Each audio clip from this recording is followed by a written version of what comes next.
Good afternoon, everyone, and welcome to a scorcher here in Djuma Private Game Reserve, Sabi Sands in South Africa. It sounds like everyone's had a fantastic day on Penguin Beach today with some penguins incubating eggs. I believe there's a date save of the 21st of April. Exciting stuff. My name's Kelly. I'm going to be with you all afternoon. With me this afternoon, we have Craig on CamOps. Thanks, Craig. It is a warm one today here in the Sabi Sands. These clouds are our friends this afternoon. We're looking forward to spending the afternoon with you, seeing what the bush has to offer. As always, we look forward to your questions. Please send them through #WildEarth on Twitter. If you are under the age of 18, you give us the best questions. Please send them through on kidsquestions@wildearth.tv, or you can register on the WildEarth webpage. Head over to the channel page and you can submit your questions there. The sky is looking beautiful this afternoon. We have apparently 0% chance of rain, but we will see what the afternoon brings. If these clouds stay as they are, we might be treated to a fantastic sunset this afternoon. I think I'm going to continue with my bush-led safaris. It's been going really well so far, listening and seeing where the bush takes us. I'm going to head to Sydney's Dam. We have had some luck there with elephants in the last few days, so I'm going to give it a try. I think there is a good chance that we will all be dam hopping this afternoon.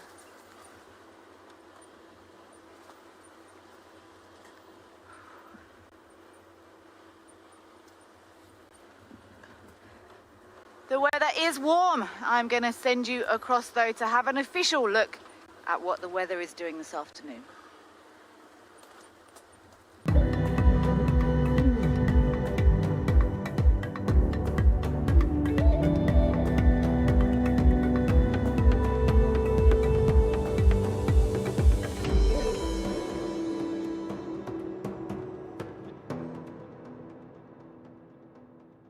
Yes, good afternoon. It is a lovely afternoon, very, very sunny, very, very hot today. I get all 33, 34 degrees Celsius in Djuma Private Game Reserve. There's, as you can see, a lot of blue sky, a couple of clouds around, but that's definitely not making a difference at the moment with this heat on us today. Well, good afternoon, everybody. My name is Cedric Dold, and behind the camera we have got Egod. So yeah, thanks for joining us on our sunset safari this afternoon. It is, I'm really looking forward to this bumble this afternoon. Hopefully we can pick up some fantastic animals for everybody. And as well, I would like to see and hear from everybody as well, to send those comments, questions into us. So that'll be fantastic if everybody can do that for us this afternoon and keep us on our toes as well. But the main thing I'm thinking of this afternoon, because it is so hot and really, really sunny at the moment, I'm going to go around to the dams and take a look around the water holes. I think Kelly's going to be doing the same as well this afternoon. I think we really need to get a nice herd of elephants. I'm really keen to find a herd of elephants, maybe coming down to a water hole, maybe coming down for a nice drink or even a swim. That would be even much more better. But yeah, no, definitely looking forward to this afternoon's drive. As well, I think cats are in order as well, so please, if you've got any suggestions for us, you know where to get hold of us and send us those comments and suggestions so we can see if we can find those characters for everybody for the afternoon. As well, I'm sitting with all Rusty this afternoon, and Kelly's on Wendy. So hopefully these girls will take us to good sightings. I'm sure they will. I'm sure they will. But yeah, I'm going to head towards Biffles to Hook Dam. I think that's going to be my first choice of a watering hole, and then take a look, see if you can see anything around that watering hole. It'll be fantastic. But yeah, other than that, let's slowly but surely move in the westerly direction. Let's head back into the sun and see. Now, while we continue towards Buffelshoek Dam, let's head to JP in Pridelands and let him say hello to everybody.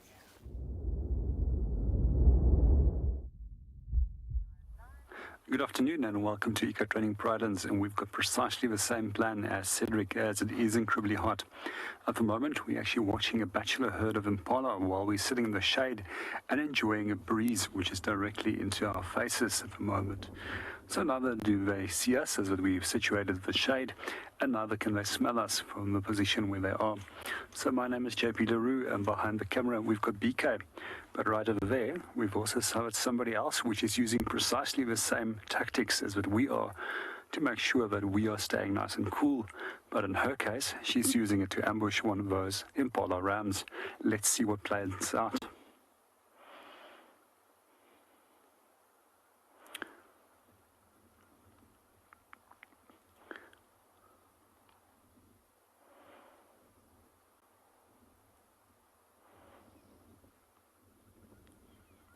Our lioness is incredibly patient at the moment, and it's very seldom that she actually got up in the last half an hour since we've been actually watching her.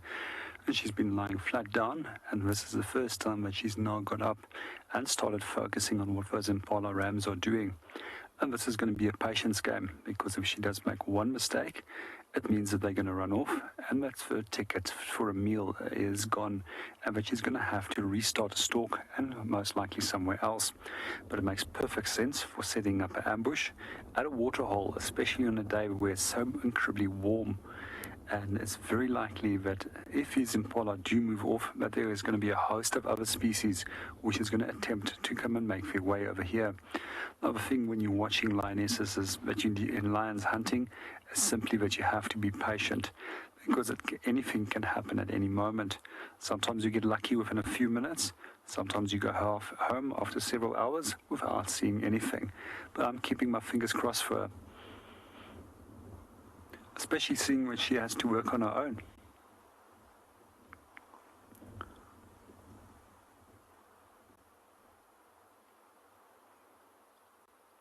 Now, there's a number of things that can very quickly upset this whole hunt, and one of those is a change of wind direction. And the other can potentially be a group of elephants that wander in here, smells her, and then simply chases her off. Good afternoon, Henry, and thank you very much for keeping your fingers crossed. Let's hope that she gets lucky. She actually covered a lot of distance since this morning from where we found her, and she also had to walk over a ridge to get here. I guess it's probably 3.5 kilometers as the crow flies, but it's definitely a smart move coming towards a water body and using that as an ambush point. A few weeks ago, we also had a windy afternoon, and it wasn't the only animals that used this as an ambush point. African wild dogs also made a kill on the opposite side, pretty much in the same spot of where those impalas are at the moment.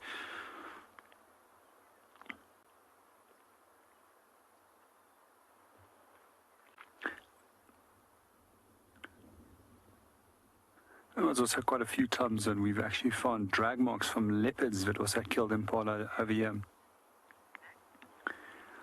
Good afternoon, Max. Yes, she is very patient, and that's one thing that you see with adult animals. They are very, very focused on what they're doing. If you sometimes have young lions that do join, anything here from up to a year and 8 months, 2 years, they can potentially sometimes blunder up a hunt like this, especially when they think it's a game. And very soon they will learn that if it's not a game, and that you actually end up without a meal if you do make mistakes like that. It's something that made one of those impala spook. One of the things that you have probably noticed is that we've given her a fair amount of distance in terms of space, because we want to give her a fair hunting opportunity, but at the same time we don't want to startle her, which will make the impala aware, and neither do we want to actually disturb the impala in a way that can actually lead to her not getting a hunt. Also, if it's necessary and we think it's no longer appropriate to talk, we'll actually keep quiet.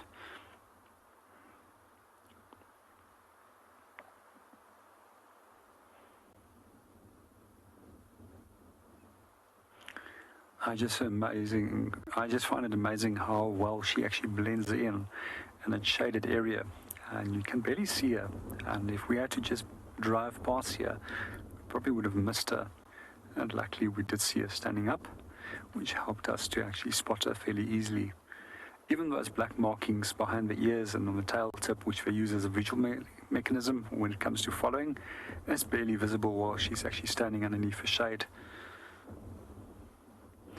It's just amazing when lions as well as leopard and wild dog are resting up in the leaf shade, and especially true for the two cat species when it comes to the cubs, as that they've got a wide range of different patterning on them, and especially with lion cubs that's got spots, and the combination of the rosettes as well as spots actually will help them to be blending in shaded areas, especially if there's a combination of both shade as well as sunlight coming through that vegetation. It works very effectively.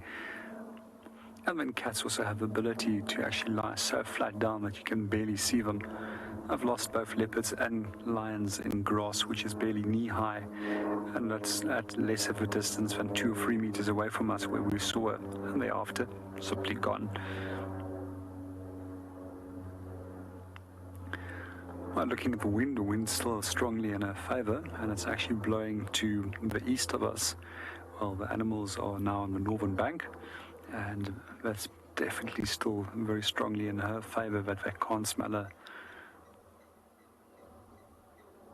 One of the things that I also do hope for her is that those Egyptian geese, which is always hanging around here, or the blacksmith lapwings don't spot her. Because if Egyptian geese is going to spot her, they're definitely going to make a big noise. And I've seen in the past how a number of bird species like Egyptian geese, hadida, guinea fowls, and a host of others can actually very quickly give away a predator's presence.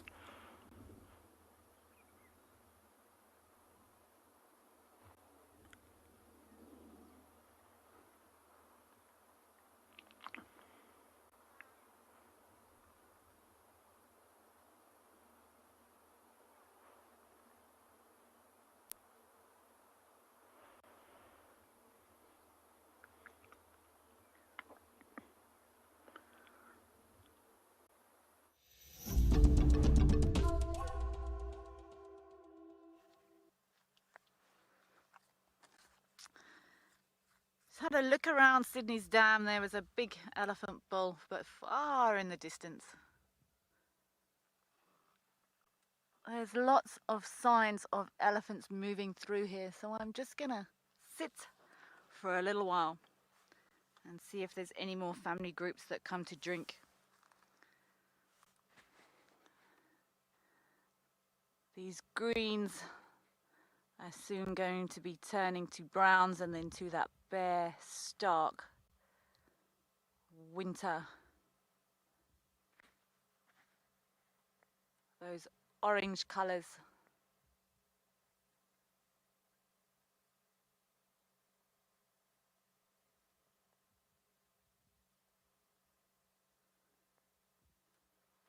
This will be a very different landscape in just a few weeks' time.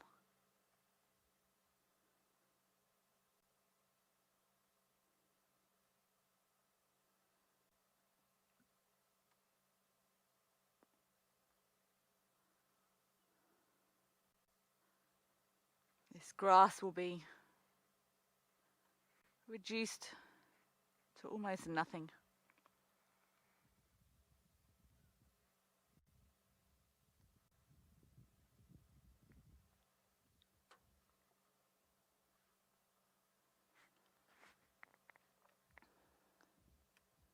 Be as bare and dusty as these roads are now.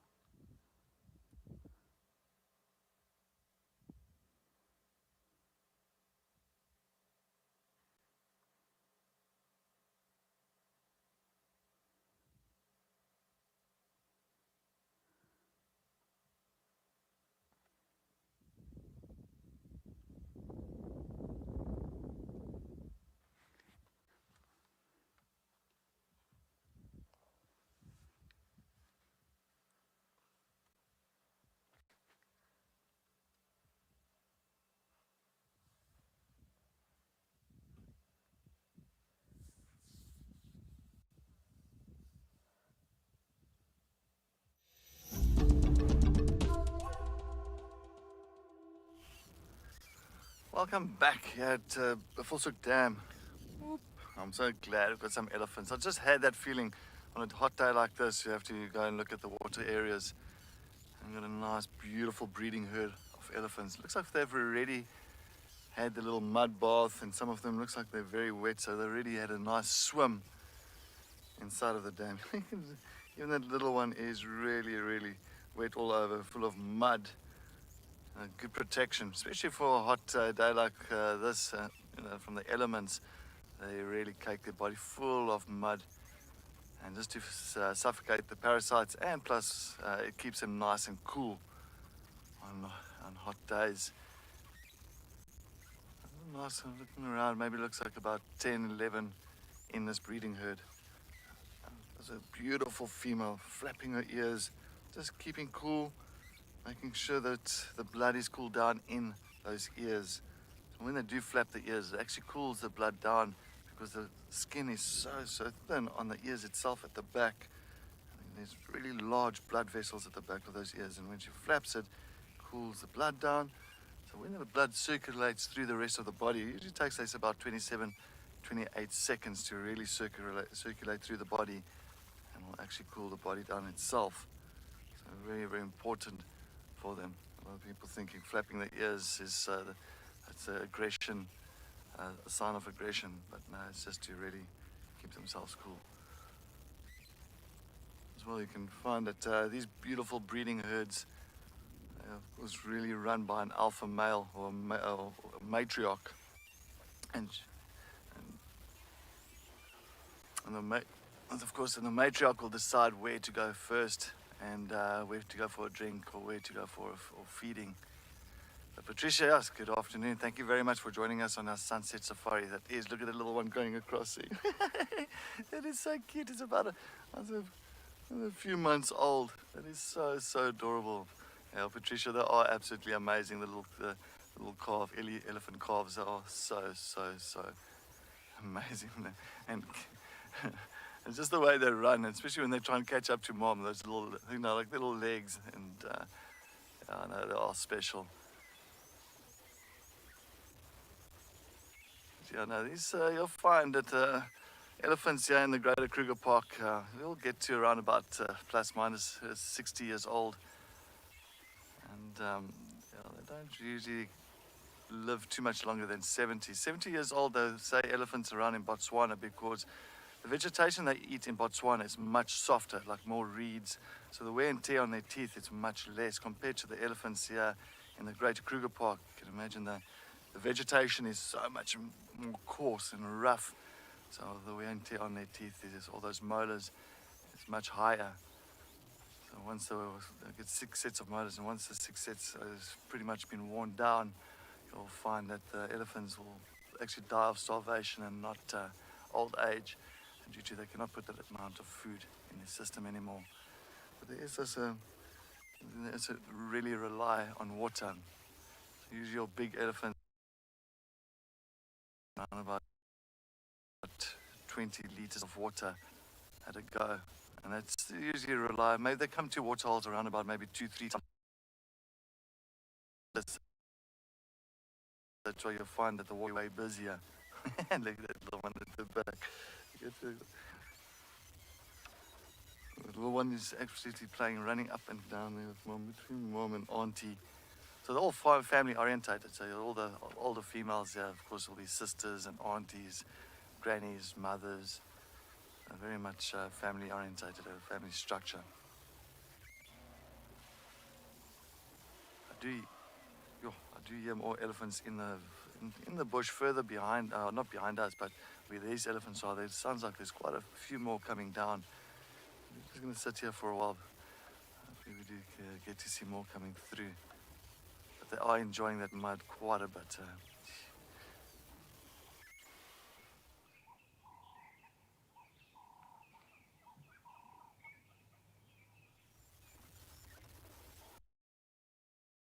That we're looking at there, maybe I could say 14, 15-year-old. You'll find that the males, once they get to about 16, 17 years old, these young males, of course, they start, the testosterone climbs in their body, and they start becoming more aggressive with the younger calves in the herd. you'll find that the females, the matriarch, and other females in that herd will not tolerate the aggression from those young males, and they'll kick them out, and they'll push them out, and then they'll venture on by themselves or they'll join older males just to gain some experience. I love elephants. I think elephants are just amazing. It's just such a beautiful animal. It's just, I can sit and watch them all day. There's always entertainment, and it is a really beautiful animal. Oh, look, that one is really going in. One or two maybe wants to go for a bit of a swim. Come on, swim for us. It looks like most of them have been swimming already.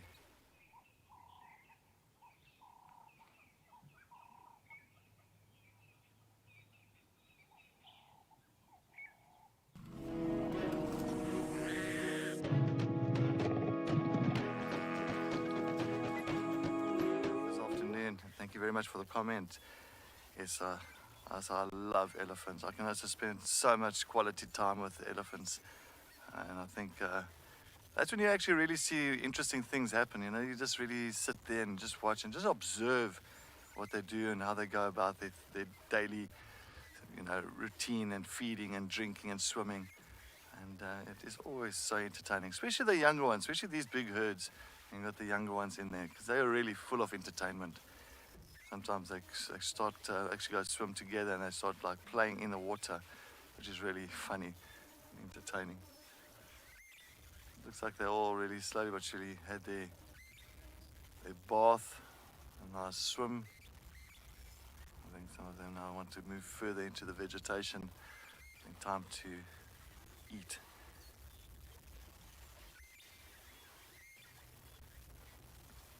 I always like Buffelshoek Dam. I think Buffelshoek Dam, it always keeps the water very well. Yeah, it really holds water for quite some time, and the dam is looks still quite healthy. So I think it's definitely always a good place to go on a hot day like this. Well, actually, any water hole at this point in time with this heat.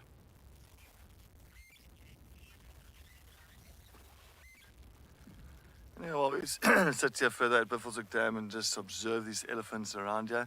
Let's head back to JP with his feline cat and see what she's up to.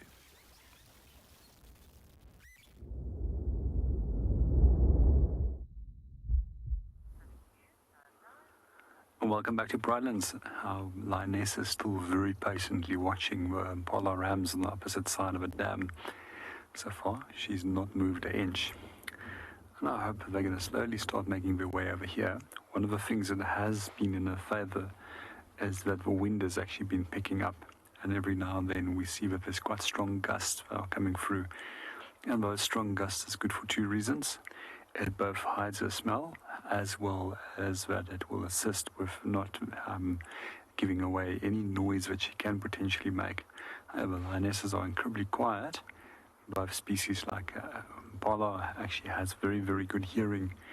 And generally when it comes to woodland antelope species such as impala, we'll notice that they've actually got much larger ears, the same for kudu, and many other open plains game species. And that is for them to effectively hear within an environment like this. And generally what we also find is when we have strong windy days like this, that the impalas will actually go and lie in the open plains areas at night so that they can rather go and use the chance of spotting something coming close to them, because they know that they're not going to hear it as effectively, and they know that they're not going to smell it as effectively because of that strong wind.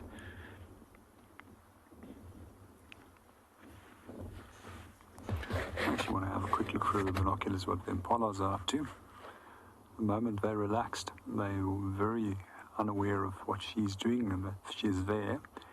And one of them was just busy grooming itself, and the other one has now got its head down, busy feeding.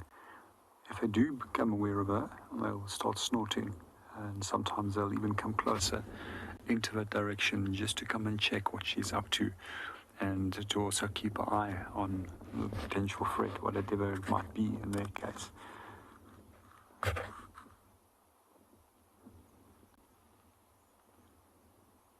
One has now actually stopped and looked.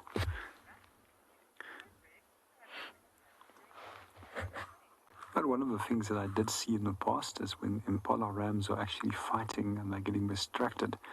This is also a good opportunity for both a lioness as well as a leopard to make it go. And we're going to sit and continue watching her, but let's for now go and see what Cedric is doing.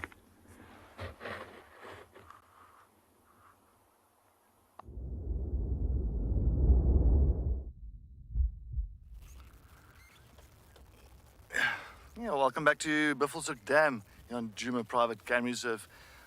Most of the elephants, slowly but surely, they did move back into the vegetation to go and feed. Moved off with the matriarch. Just hold your cap. I think there's a big whirlwind coming here. Yeah, a bit of a, sorry, there's a huge breeze that's coming through here. I'm trying to hold my cap here quickly. Yeah. Definitely this time of the year, slowly but surely, you also get the late afternoon winds, and of course sometimes you'll find it'll actually bring in your cold fronts, especially that winter is coming through. But what is that boy doing at the back there? He's just moving, just running around. See, he's moving, so that's a male. So the rest of the females and the youngsters moved in the opposite. You'll see that wind that's actually chasing. See how the wind's chasing him? Hey? Sorry, this is a huge gust of wind that's come through, and now, of course, that elephant did not like that wind at all. He decided to. Oh, he's now coming back, and actually he wants to fight the wind. There's nobody that side. He actually wants to fight the wind. Sorry, but yeah, elephants are actually they can be entertaining. Yeah, here he comes now. Watch it. He doesn't like this wind at all. Just at the back of that. So of course, a bit of like a swirl of a wind, and it irritated him a bit there. Sorry, my boy. That's looks like you got caught up in a bit of a twister there.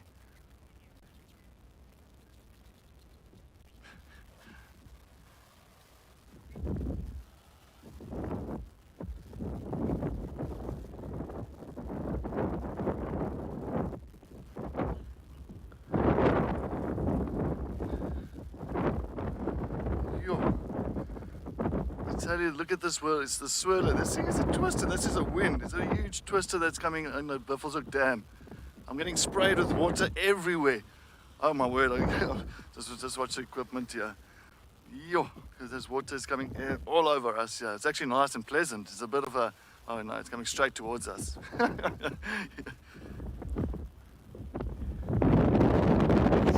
Jeez.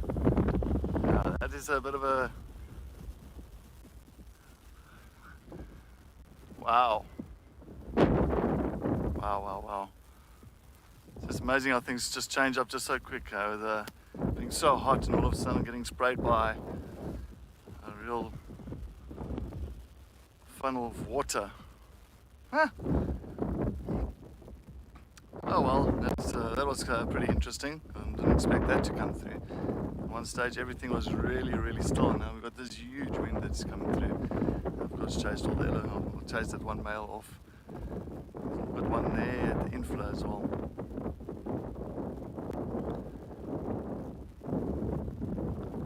That was actually amazing. Did you feel that water? It sprayed us. It was actually very pleasant. I actually really enjoyed that. Yeah, because we are sitting in the sun on the dam wall, so yeah, no, that was very pleasant. Thank you. No, that was for nature. Nature's like, oh, here we go. Just have a little bit of a cold shower. That was very nice. Because that young male at the far end there, so he's now still lagging behind the rest of the herd. So that's a typical scenario that's playing out for younger males. You'll find that they start when they get pushed out, they start lagging behind the big herd. They still want to move with the herd, but of course the aggression is not there. As you saw, the wind even irritates him as well. So it's yeah, so that's what happens when they're around the younger ones, the calves and all that. They actually become too aggressive with them, and they get left behind. It's like, well, boy, you've got to go on by yourself, or join all the boys, all the males around here.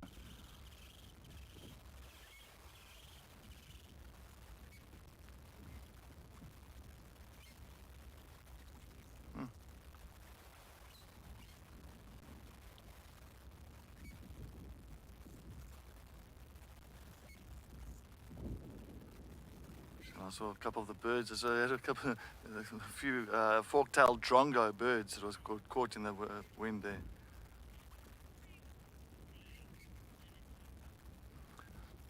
Manitoba, yes, good afternoon. It was really, really, really cool to see. That was fantastic. I don't think I've witnessed that in my life. That's the first time here, sitting at a dam. Everything is peaceful, no wind, and all of a sudden you get this little twister that came through. It is absolutely, it was insane. Wow. And that was very cool to see. Very, very cool to see. And I watch it, everything is dead still again. It's like,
welcome back to Buffelshoek Dam. We do apologize for the technical difficulties that we just experienced, but everything has been sorted. It's all in order, and you're back live and interactive with us here on Sunset Safari. As you can see, we are looking at a beautiful male Nyala having a nice little afternoon drink as it decided to come down on such a hot day. Yes, this dam has been very active. The Nyala, the elephants. There's also the female hippo with her little calf that's somewhere in the dam. She's definitely a little bit shy, showing face. Sorry, there's just a fly that went into my ear. Of course, that male Nyala, beautiful. I just love that hair that surrounds the Nyala itself, or the male Nyala. It's got that beautiful white on the spine. And of course, when the males start strutting and competing with each other, they really kind of push those hairs and the mane up, straight up, and we call it a philo-erectus. And when they do that, they actually strut next to each other, like march, almost like kind of close to each other and seeing who is bigger. And usually the one will always become more submissive, and he'll walk out from the challenge itself. But yeah, this male is all by himself. Sometimes you'll find these males ending up on lots of little bachelor herds, like 2 or 3 males together. Sometimes they'll just be on the outskirts of the females. It's also a harem, but it's also exactly just like the kudu. It's family orientated, so it's also female with the mothers, the daughters, and all that. That's the female Nyala.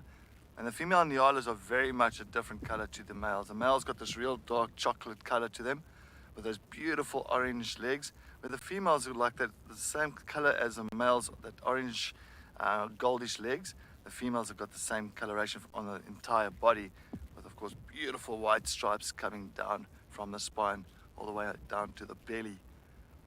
Just like the kudu as well, so they're very much also browsers and sitting in the very thick vegetation. So those stripes are very important to them. It really breaks the outline of their body, so it makes it a little bit more difficult for predators to see them when they are in the thick vegetation. But he is a beautiful boy. He's definitely got some stunning horns on him. And I think what he's going to be doing, I think he's going to be walking along in the drainage line. That's pretty much more their habitat kind of areas. It's really next to the riverines and the drainage lines, where of course the nice browsing trees are.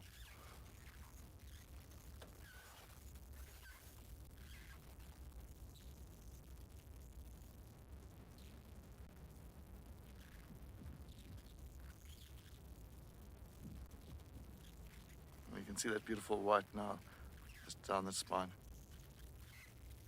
Beautiful white hairs.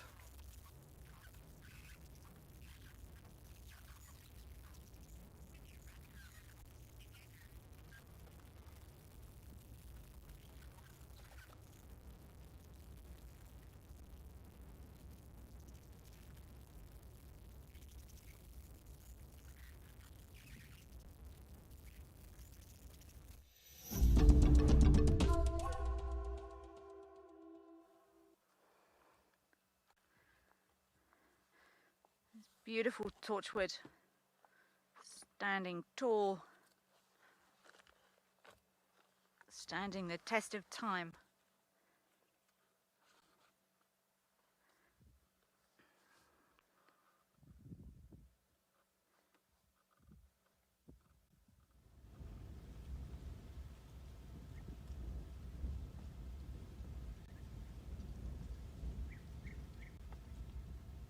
Fruits of these stunning trees are often used to treat coughs.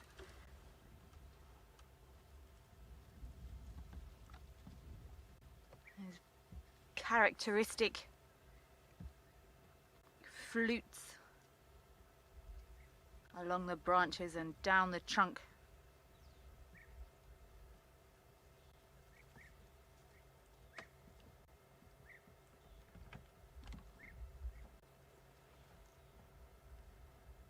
They make great hiding places for lots of animals, reptiles, birds.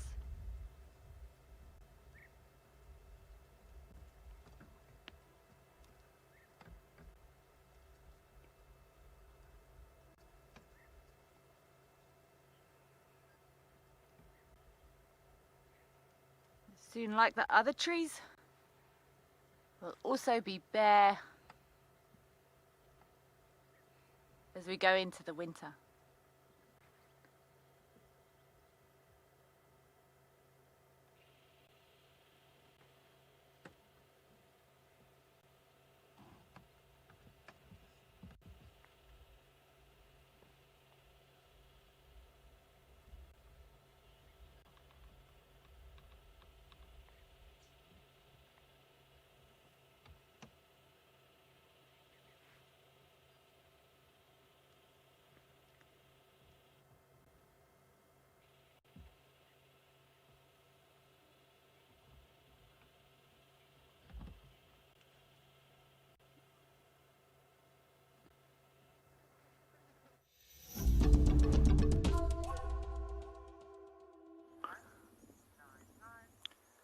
Welcome back to Brylands. We're still watching our lioness, and there was for a short while an elephant that came very close by to us. Had a quick drink, had a quick mud bath, and then moved off. Luckily for her, she didn't get smelt. Otherwise, that elephant would have most likely have moved into this direction to come and investigate and to come and chase her off. Quite a few times I've seen lions being chased by elephants. And so I've seen elephants chasing both wild dogs and a host of other predator species. One of the most interesting, most fascinating chases I've actually seen was actually an elephant that got startled by the close proximity of a group of lions. And very quickly a herd of 180 elephants pursued the whole group of lions. And then they very quickly ran off. But it's amazing to see 180 elephants traveling at approximately 40 kilometers per hour in front of you.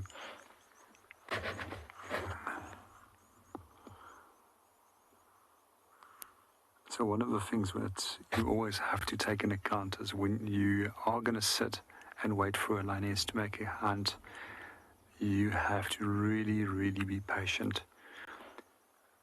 Good afternoon, Rhett, and welcome to the show. And no, they unfortunately or fortunately don't know that she is there.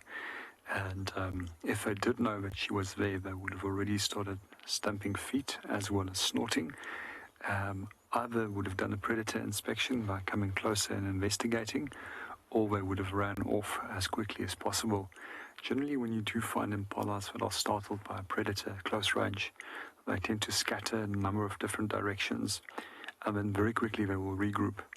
And if that predator is still pursuing, it's pretty impressive to watch him, because that's where the real speed is going into the chase. because they can run at roughly some 90 k's an hour, and they can jump at distances of 12 meters and at heights of 3 meters in height. So it's pretty impressive to watch them when they're in full speed, especially when the predator is still behind them.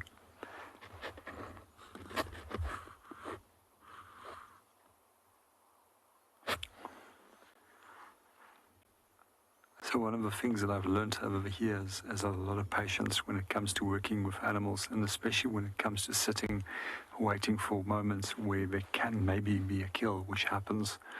And if you're not going to be patient and you're going to push the boundaries, or you're going to try and go closer, you are going to startle either the predator or the prey at some point. And that's one of the things that you don't want to do. It's just not fair on the animal. You always have to respect that animal's personal space under conditions like this, as well as the prey species. Another thing that we used to find quite often happening in the past was guides which will actually deliberately spotlight on prey species at nighttime while following lion. That's also an absolute no when it does come to professional guiding. You cannot actually facilitate a hunt from taking place by putting another animal at disadvantage. That's one of the things that I also don't like or don't allow is animals to actually use my vehicle as a screen. I rather move back and out of a sighting and give more personal space if an animal is trying to use my vehicle as a screen to get closer to the prey species.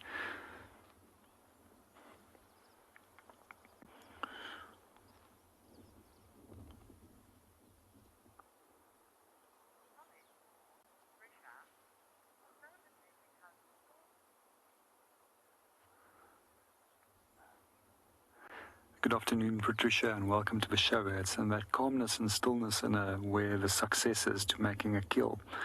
Because if she is going to become unearthed and lose her position by going too quickly or trying to attempt to hunt when those animals are not in her reach, then she's definitely going to lose out.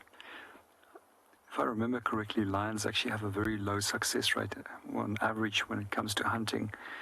And I'm speaking at a correction, but the last statistics I remember I read was somewhere between 23 and 30%, opposing to species such as African wild dog, which has got roughly an 80% success rate when it comes to successful hunts.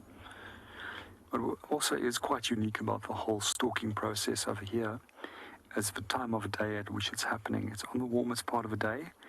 And I would find this behavior more typical of late winter months here, from anywhere June through to September, when it's still nice and cool, very little sunlight, and they know that animals will come to water as well. But at this time of the year, for so early in the afternoon, is just showing how desperate she is for actually making a kill. And unlike a group of lions where they're always in together, they know that they're going to have something at least to support themselves. In her case, she's totally dependent on every little bit of success that she has.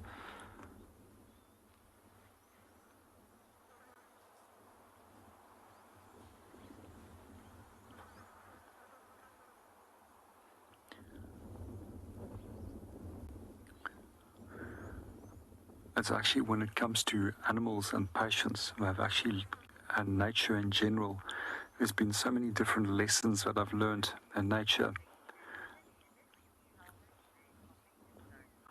And one of those lessons is always to remain calm and focused and rather wait before you react. Looks like if she's just repositioned.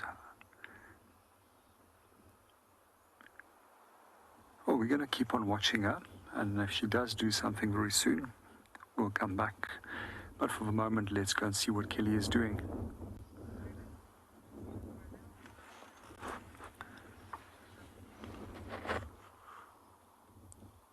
I'm just looking through the binoculars now, and you can actually see on her face a very, very focused stare that she has towards those impalas. It's actually impressive to watch. Even when it comes to lions hunting as a group, the focus is incredible, and there's not a single noise that is being created in that time to give away their position. You can literally hear a pin drop in situations like that.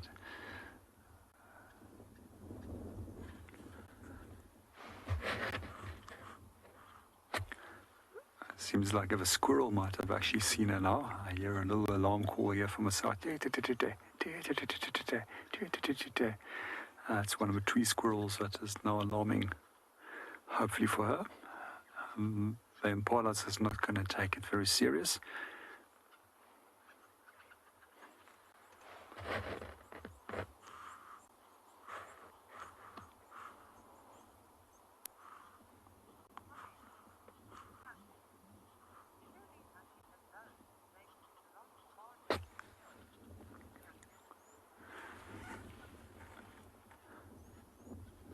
Good afternoon, Kenakan. Definitely, it does make it harder. But unfortunately, that is the hand that she's been dealt, as that she's been pushed out of the pride from a very early age. And therefore, she's been, for a year and a half now since I've known her, been operating on her own. And it's pretty amazing for such a young lioness to actually being so successful on her own. When she does try and associate with the rest of the pride, they often will actually very quickly be aggressive towards her. And we can even see that the cubs in the group and sub-adults will actually be aggressive towards her as well. And if she does show some form of aggression back towards them, those more dominant females from the group will very quickly try and attack. So it's a very long time since I've actually last seen her associating with any of the other group members to which she used to belong to.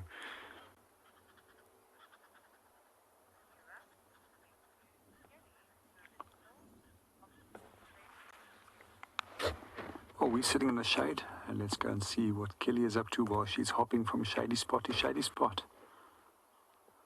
Lioness also now seems to have been a little bit more relaxed.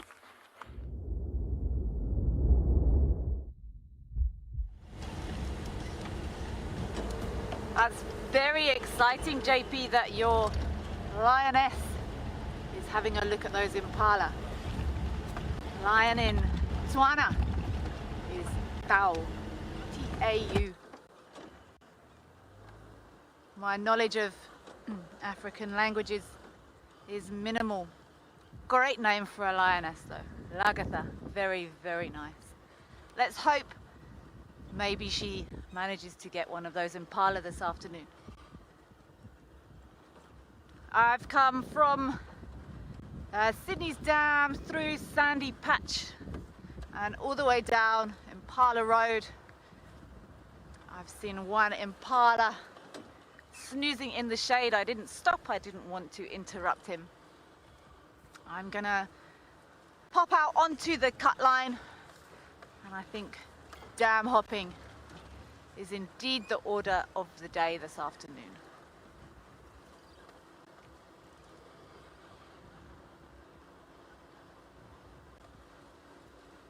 We're keeping our eyes peeled for any sign of any leopards snoozing in the shade. We've got another male impala just here. Oh, we've got a couple.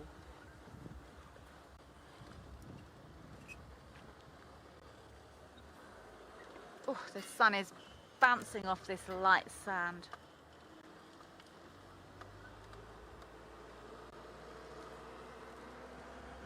Molly cicadas.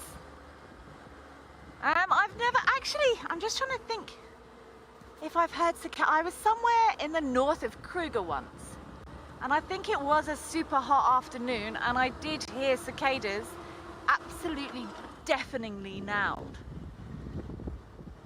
I don't know if anything would love this heat, but I have heard cicadas active and noisy in this heat of the afternoon before.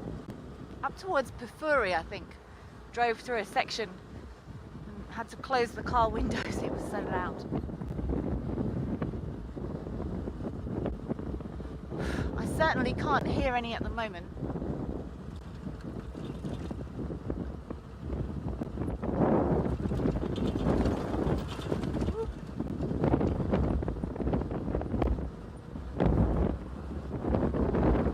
very nice. I think Cedric was watching some elephants having a drink and a bath.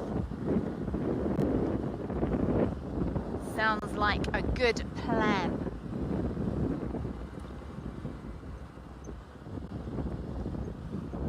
We are keeping our eyes peeled in all these nice big shady trees to see if we've got any leopards that are having a snooze.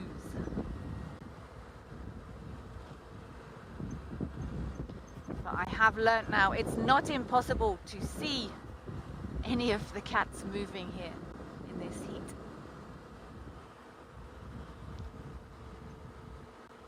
Mohawk departed yesterday. He went straight south. But I will have a look and see if maybe his tracks haven't come back this way.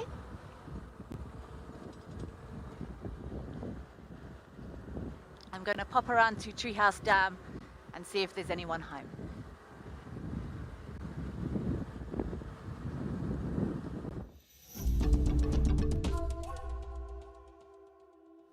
So welcome back. It's just on Cheetah Cutline. Oh, I've got a couple of Swaysons Franklins here. Oh, beautiful little Swaysons Franklins. Those little chicks with them. Not.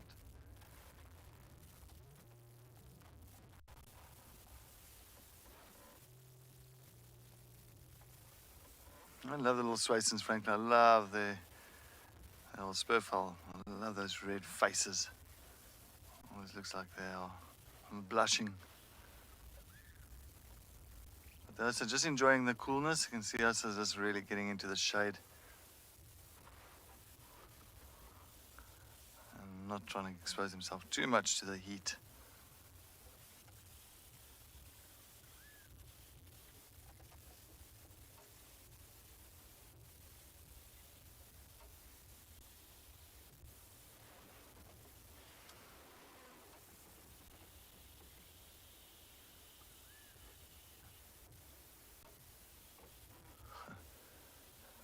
Taking a refuge in that shade. Like a younger one, there's an old one and a younger one there.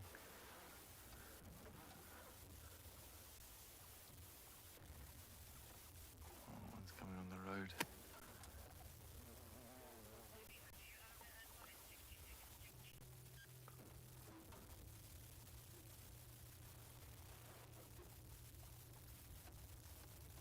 Oh, he's gonna go right off the road. Bye-bye. Stick to the road, boy. Beautiful red face.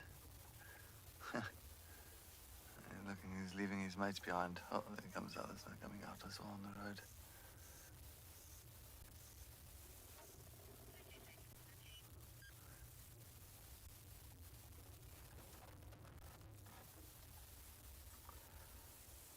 Of course, the middle one is a young one.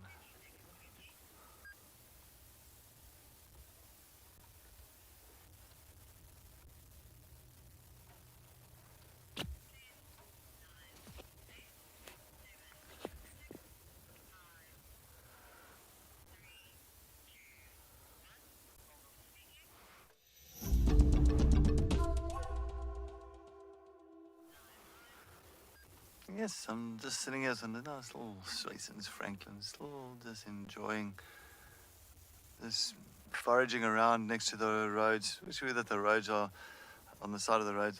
They do cut the grass next like a fire break, and when they do that, they do really disperse the seeds of the grass. Of course, the Franklins do love it. Oh no, they just disappear. So anyway, all those are the Swayson spurfowl. Swayson spurfowl. That's pretty much the one with the red face. So of course, you'll find that they always hang around on close to the roads because of the vehicles that's driving past, or something that's just disturbed the grass and actually like dispersed the seeds all over the show. So it's ideal for little spurfowls or Franklins to be feeding along the roads. But yeah, let's move on. I'm on Cheetah Cutline. I'm still just trying to look around. I still want to find out the last things of Tlalamba's movements, of course, coming with the cubs, coming into Torchwood. That was yesterday evening. So I'm sure. And then we got yesterday morning, pretty much further down towards Twin Dams, Treehouse Dam area. So I'm just want to see if her tracks didn't come back all the way east again towards Chittakatla, where she took the cubs into Torchwood this side. I'm really interested in seeing where this female disappeared to. If she didn't come back to get her cubs, or if she didn't go back into Torchwood, and it's pointless really kind of searching around Djuma for her.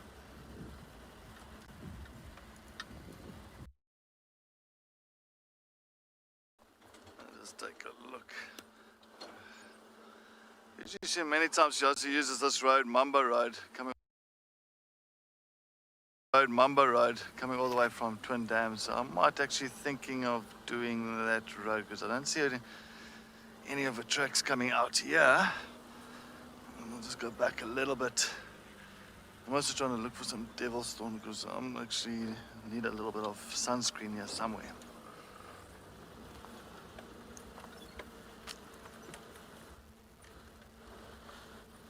Let's see tracks now.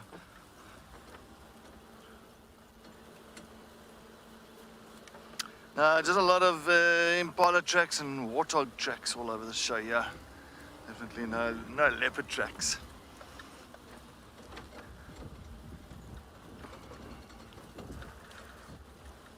I'd say on a hot day like this would have been nice to, you'll find that especially your snakes will actually, right at the end of our summer, coming into our winter, you'll find a lot of the really do the sunning and warming their bodies up, and maybe, you know, going out to catch something before they really go and settle for the winter. So sometimes you'll find snakes actually enjoying this kind of hot days, sunning across the road. Even the puff adders as well. There's a lot of the puff adders that's coming out at the moment, because they don't use too much energy, and they usually, this time of the year, as it starts feeding on quite a bit on your rodents that's still hanging around. So I'm just hoping we do find something like that this afternoon. I know the other day I found 2 puff adders in very close intervals. So a lot of people don't like snakes. I love snakes. I think they're very interesting animals.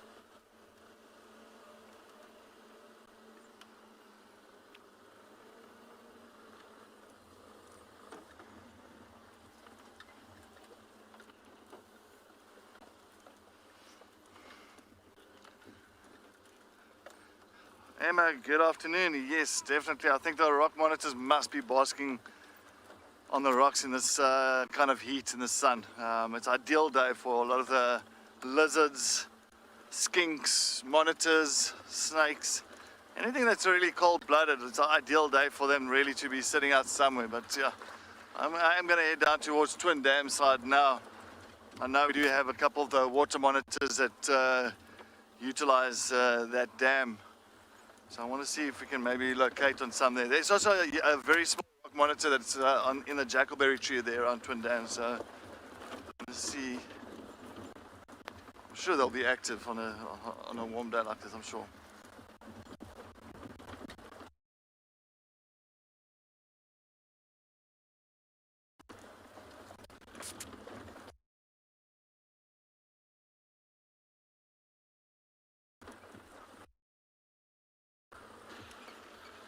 I don't see anything yet.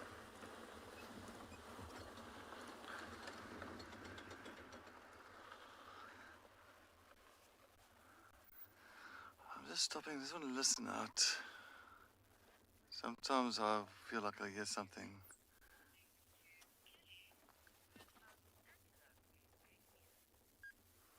Anyway, while we're sitting just listening out on the side, let's head to Kelly.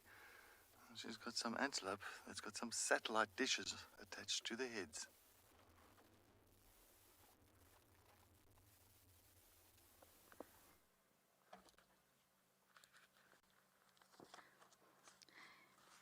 We found some kudu. We actually just saw one of these females and she ducked across the road and back into the shade again.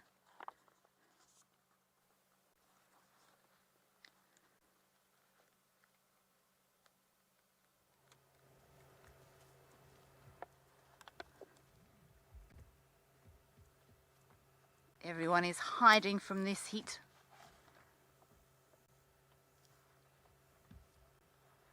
It's amazing how these kudu, they blend so beautifully with those stripes to break up their body patterns, and she's those great big ears on this kudu. Normally the first thing I see, wow, proper satellite dish ears.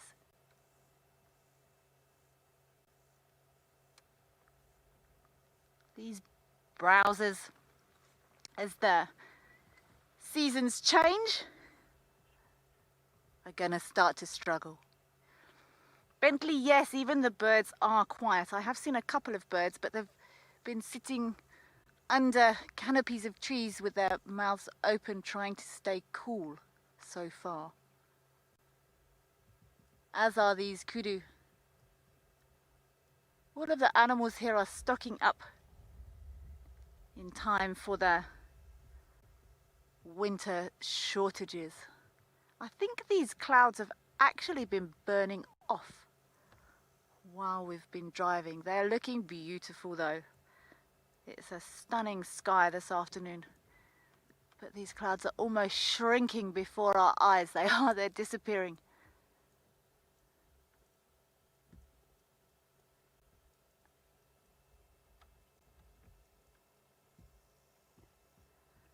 Let's pick a cloud and see if it gets smaller.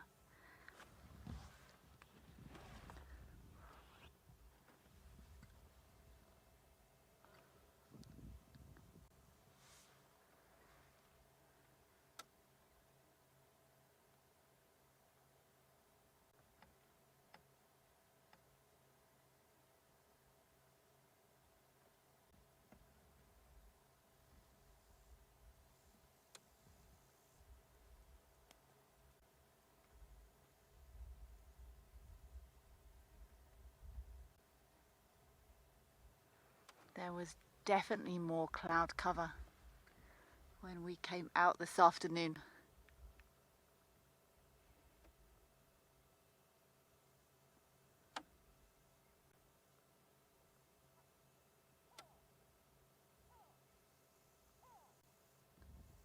I actually really enjoy finding a spot in a nice quiet place and watching the shift of the clouds.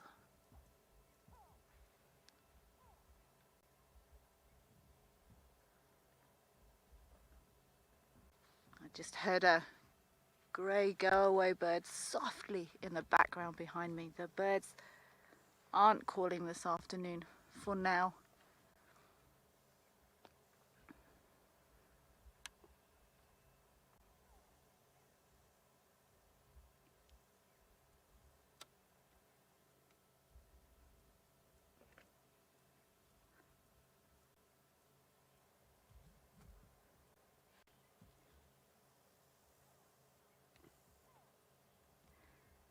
Betty, yes, me too. I'm not going to quite subject you all to my cloud pictures game, although I can if you want me to. But I enjoy if you pick a point on a cloud, you have to pick a specific area, and you can actually see them disappearing in this heat.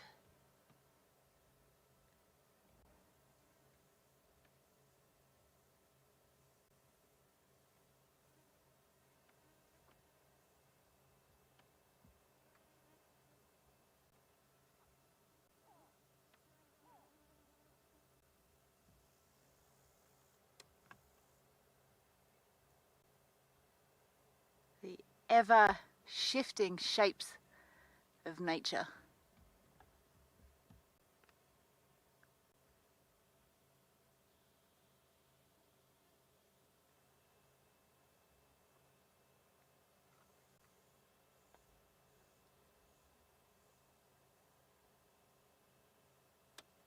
I'm going to be very interested to see how much clouds we've got left when we get to sunset. I'm going to continue on to Treehouse Dam. Our kudu have moved off into the shade, quite sensibly so. and we will see if we've got anyone at Treehouse Dam.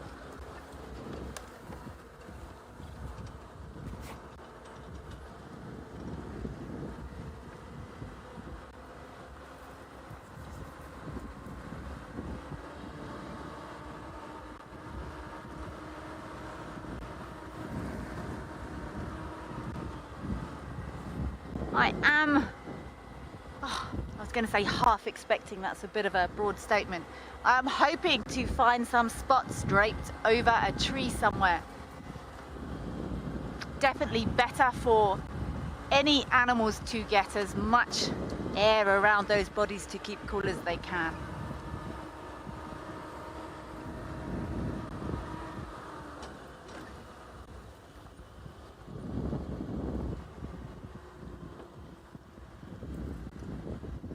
I've been seeing a lot more signs of elephants over the last day or so.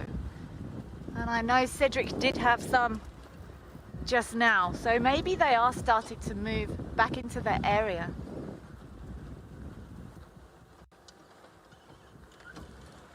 A mud wallow. I'm sure there will be lots of animals trying to coat themselves in mud on a day like today. Would certainly help to protect against this hot sun this afternoon.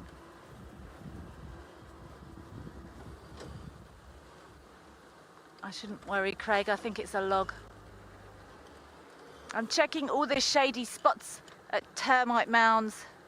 It's a log. I'm gonna pop on down to Treehouse Dam and see what we can find.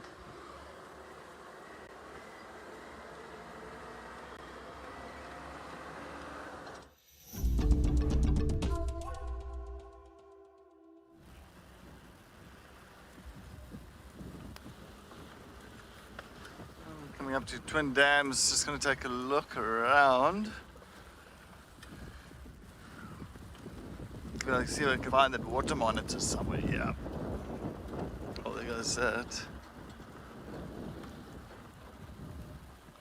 Well, I'm just going to stop here quickly. I don't want to scan this area. This is where you find that a couple of water monitors, maybe even a rock monitor around here. I just want to see.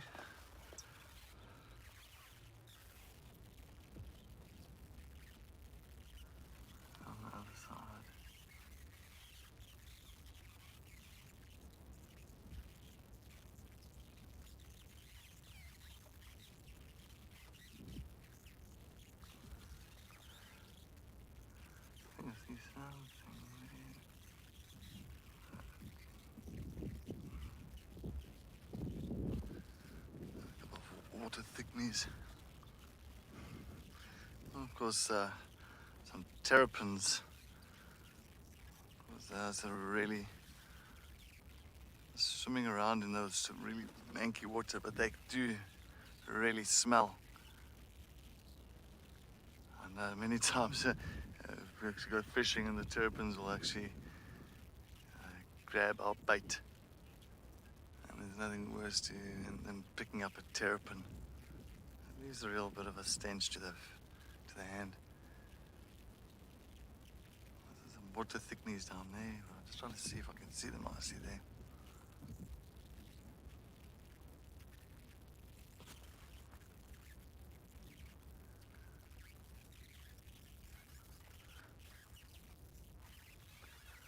There it is. Oh, virtual starlings. There's a lot of little birds coming down to have a little drink, a good afternoon drink. It's warm weather.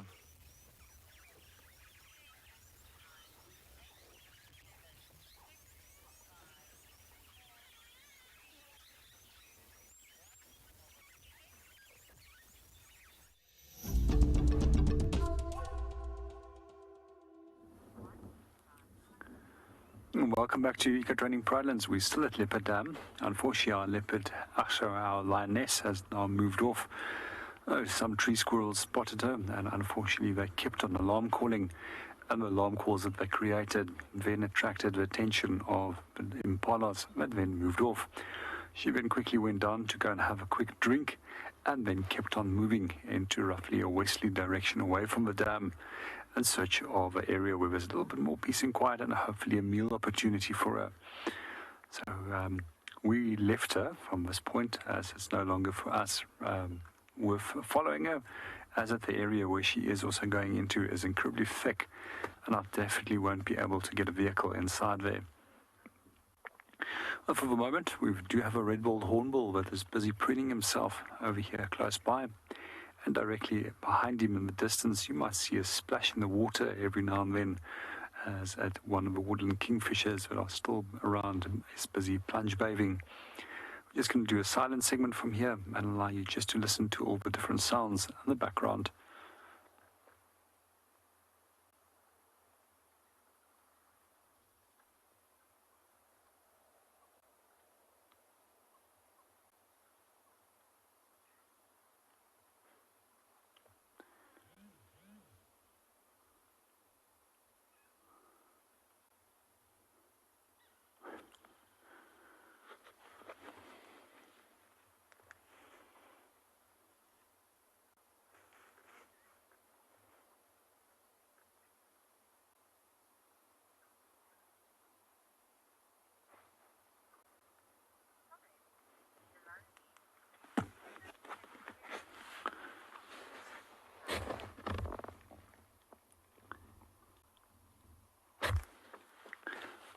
And good afternoon, Yolandi, and welcome to the show. It will actually be quite interesting to go and feel it. I've actually never felt the feathers on the head before.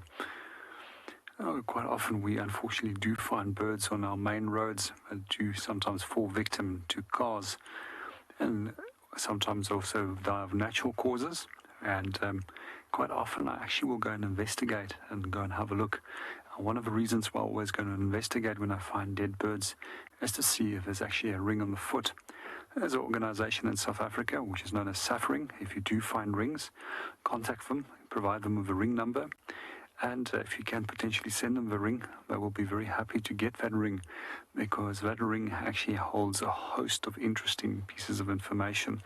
You can take a photo of your mobile phone. The GPS location will also be logged, which will also be very, very helpful, and that then will actually tell you quite often where that bird was ringed, how it's dispersed, if it was a chick which was ringed in a specific area, and if it's a migratory species, where specifically it's been ringed and observed over the years, and how many times it has potentially been recaught in nets when it does come to netting birds specifically for scientific purposes. Other reasons why I do like to go and look at it is specifically because of the foot structures, and especially when it comes to birds which are classified as non-passerines, which is non-perching birds. They've actually got a wide range of different foot structures, and often by studying the foot, you actually get a better understanding of the track which you're looking at, which is left as an impression on the soil.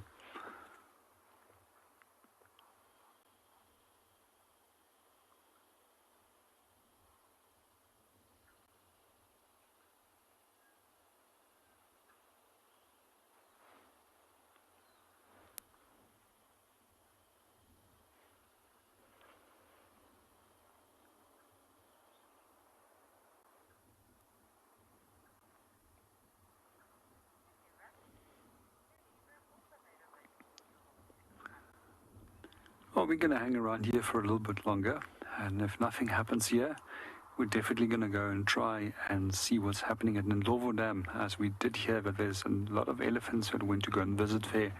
But in the meanwhile, let's go and see what Kelly and the little lapwings are up to. We have 2 lapwing chicks, and I have no idea how they are not cooking in this sun. I really don't. Nature really is incredible. These tiny, tiny little fluff balls are right in the sun. You can see how harsh this sun is. And it's bouncing straight off this little one, and it's next to the water. Absolutely incredible.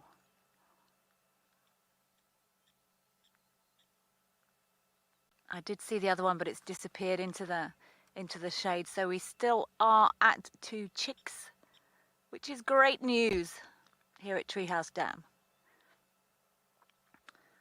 Oh, we've got a kingfisher just dunked into the water there. I didn't see, I think it was a woodlands. I didn't see. Oh, and we've got 2 impala coming for a drink as well. Look at that.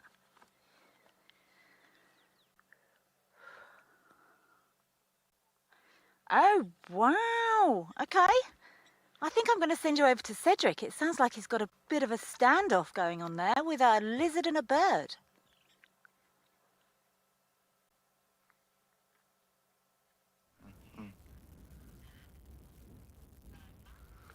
Yes, welcome back here in the Molawati. Got a beautiful rock monitor that's just digging up some sand. And there's a little Natal Franklin at the back of him.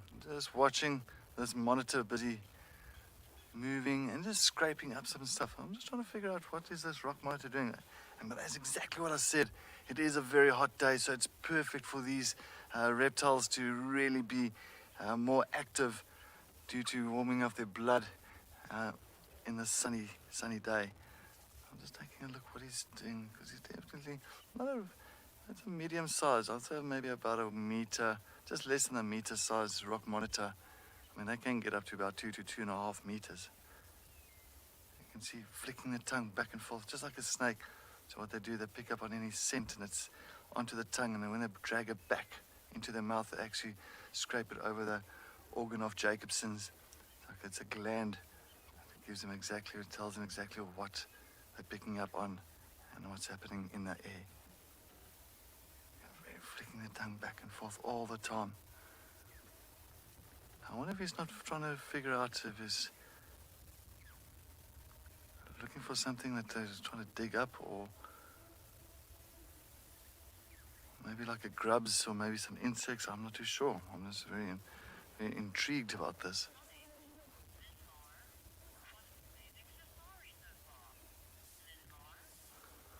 Linmar, good afternoon. Thank you very much for joining us on our sunset safari. Yes, it has been absolutely amazing with all the things of JP's lions. Of course, Kelly's excitement for that woodlands kingfisher diving into the water. Of course, that elephants and this rock monitor really digging up for something. But I'm just trying to witness and see what it wants to do.